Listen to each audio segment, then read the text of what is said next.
अस्सलाम वालेकुम everyone and welcome back to my channel after a very long time. अगर आप लोग मुझे इंस्टाग्राम पे फॉलो करते हैं तो आप लोगों को पता होगा कि मैं वेकेशन पे गई थी। दिस वाज इन अप्रैल।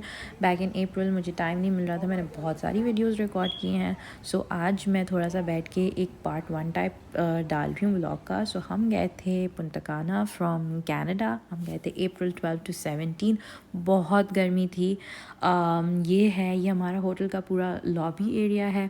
हम चेक इन करने आए हुए थे और बहुत स्मूथ चेक इन था, इतना रश नहीं था। आई वुड से कि जो अप्रैल का मंथ है वो गर्मी बहुत है but it's very nice and slow और मतलब बहुत रश कश वाला नहीं है। आई थिंक मार्च में मार्च ब्रेक की वजह से बहुत रश होता है but April was pretty nice crowd wise.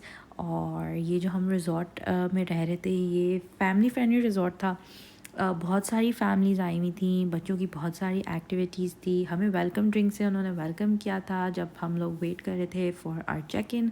This is our room. हमने स्वीट रूम किया था बिकॉज़ नॉर्मल रूम और स्वीट रूम में बस थोड़े से ही पैसों का डिफरेंस था। एंड स्वीट रूम थोड़ा सा ज़्यादा स्पेशियस था क्योंकि फिर मेरी बेटी का क्रिप वगैरह भी आ जाता तो आई थॉट कि हम लोग की जगह बहुत क्रैम्प हो जाएगी।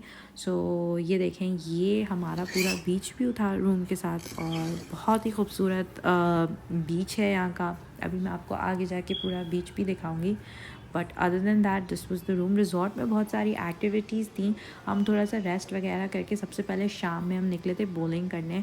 एंड सिंस वैसे तो ये रिजॉर्ट ऑल इंक्लूसिव था लेकिन कुछ एक्टिविटीज़ के पैसे थे तो हमने बोलिंग के आई थिंक $10 पर पर्सन दिए थे और यहाँ US$ कैश में लेके जाने होते हैं। एंड देन क्योंकि ऑल इंक्लूसिव है so basically you not have to pay anything. लेकिन अगर आपको वेटर्स को और जो हाउस कीपिंग स्टाफ है और जिसको भी मतलब अगर आपको टिप करना है तो हम लोग $1 की बिल्स लेके गए थे just to tip anyone who we feel कि उन्होंने हमें हेल्प करी या अच्छी सर्विस दी।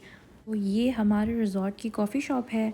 ये कॉफ़ी वगैरह एवरीथिंग वाज जस्ट इंक्लूडेड। जितनी बार भी आपको कॉफ़ी पीनी आप पी सकते हैं। यहाँ के फ्रैपेस बहुत अच्छे थे।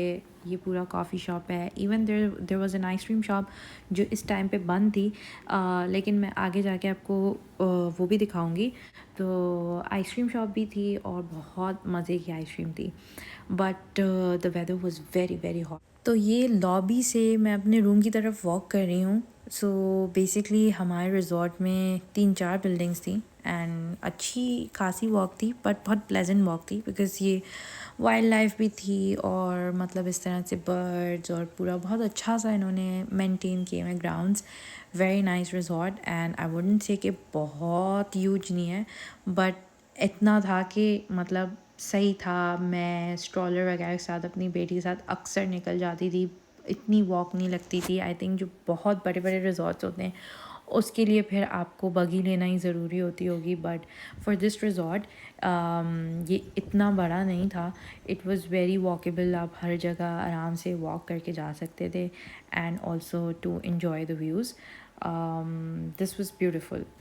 तो गर्मी की वजह से हम थोड़ी देर रूम में चले गए थे रेस्ट करने के लिए। फिर हम शाम में वापस बाहर निकले थे। तो थोड़ी सी गर्मी कम हो गई थी and it was more pleasant to walk. अब हम वॉक करते हुए जा रहे हैं दूसरे कॉम्प्लेक्स में और वहाँ सारा जो है बच्चों का एरिया है। वो बिल्डिंग भी फैमिलीज़ के लिए बहुत अच्छी है। हम लोग दूसरी बिल्डिंग में थे which is also for families but I think ये जो थोड़े से जिनके बड़े बच्चे हैं like over 2 to 3 years old उनके लिए बहुत अच्छा था कि लाइक अलग से पूरा पूल था बच्चों का और किड्स प्ले एरिया भी बना हुआ है एंड यू कैन इवन पे फॉर बेबी सिटिंग। तो अगर आप कपल हैं और आप अकेले निकले हुए हैं तो आप अपने बच्चों को छोड़ सकते हैं और अगर आपको कोई एक्टिविटीज़ करनी है वो आप कर सकते हैं। They do offer baby sitting services. ये देखें, ये सारा किड्स का पूल एरिया है। ऑब्वियसली मेरी बेटी तो छोटी है, she is like only 16 to 17 months। तो उसके हिसाब से उसने ऑब्वियसली इतना नहीं इन्जॉय करा बट आई थिंक जो बच्चे थोड़े से बड़े हैं लाइक 3 years प्लस उनके लिए बहुत अच्छा था। काफ़ी इन्जॉय कर रहे थे सब। तो ये देखें, ये पूरा प्ले एरिया है और बहुत अच्छा काफ़ी अच्छा प्ले एरिया बना हुआ था। इसमें गेम रूम भी था बड़े बच्चों के लिए जिनको गेम्स खेलनी हो, वीडियो गेम्स। और छोटे बच्चों के हिसाब से भी बहुत अच्छी एक्टिविटीज़ थी। बेसिकली रिज़ॉर्ट में सारी फैसिलिटीज़ मौजूद थी और आपको रिज़ॉर्ट से निकलने की कोई एज सच नीड नहीं थी। लोग करते हैं कुछ डे ट्रिप्स वहाँ, लेकिन हम सिर्फ रिलैक्स करने गए थे और इंक्लूसिव हॉलीडे थी। खाना पीना सब कुछ इंक्लूडेड था, जितना भी जब भी खाना हो, लंच होता था, डिनर होता था, ब्रेकफास्ट होता था। इसके अलावा बहुत सारे रेस्टोरेंट्स थे, उसमें भी आप बुकिंग करा के खाना पीना कर सकते थे। बट हाँ, मेजर इशू जो था वो कोई कुछ भी हलाल नहीं था। और हमारे रिज़ॉर्ट में मैं रेकमेंड नहीं करूँगी बिकॉज़ क्रॉस कंटामिनेशन बहुत थी और बहुत मुश्किल हो रहा था खाना खाना, बिकॉज़ वही स्पून या वही फ्राई पैन और वो यूटेंसिल्स यूज़ कर रहे थे सेम जिससे वो लोग पोर्क पका रहे थे। So basically there was a lot of cross contamination और हम लोग ने बहुत मुश्किल से खाना पीना किया था। अच्छा, ये सारा बीच एरिया है, ये इन लोग का बीच बार भी था। यहाँ आपके पास alcoholic drinks, non alcoholic drinks, खाना पीना यहाँ भी मिलता था, सब कुछ था और बहुत खूबसूरत बीच। सबसे जो हाईलाइट हमारी ट्रिप की थी, I think that was the beach. इतना खूबसूरत बीच मैंने लाइफ में कभी नहीं देखा। So it was very very beautiful. और ये इनका बीच रूफ टॉप बार था, वहाँ से पूरा ये बीच का व्यू है। देखें कितना खूबसूरत लग रहा है रिज़ॉर्ट और बहुत सारे पूल्स हैं यहाँ।